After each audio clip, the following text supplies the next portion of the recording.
রহমানির রহিম। আসসালামু আলাইকুম। হ্যালো গাইস, আপনারা ভাইয়ারা কেমন আছেন? আশা করি ভালো আছেন। আমি এখন মোয়া মাছ রান্না করব। এই যে পেঁয়াজ কাঁচামরিচ দিলাম,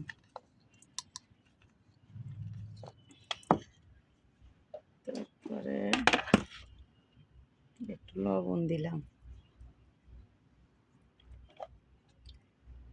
সামান্য একটু আদা রসুন পিষা দিলাম, তারপর একটু হলুদ দিয়ে নিলাম, তারপরে তেল দিয়ে দিলাম, দিয়ে মাখিয়ে নিলাম।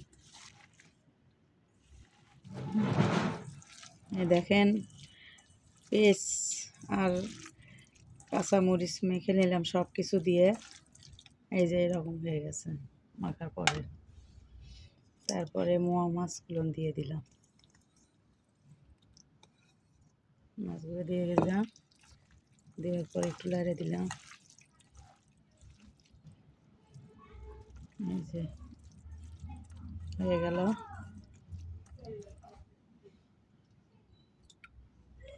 এই যে একটু পানি দিয়ে দিলাম, সামান্য একটু পানি দিয়ে দিলাম। ছোটো মাছ তো ওই জন্য অল্প করে পানি দিতে হবে, না হলে গেলে কালে যাবে।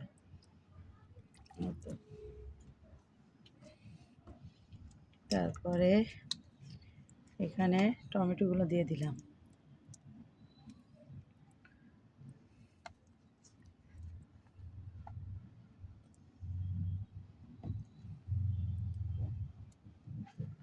এই যে চুলায় তুলে দিলাম, ঢাকনা দিয়ে ঢেকে দিলাম। সঙ্গেই থাকেন।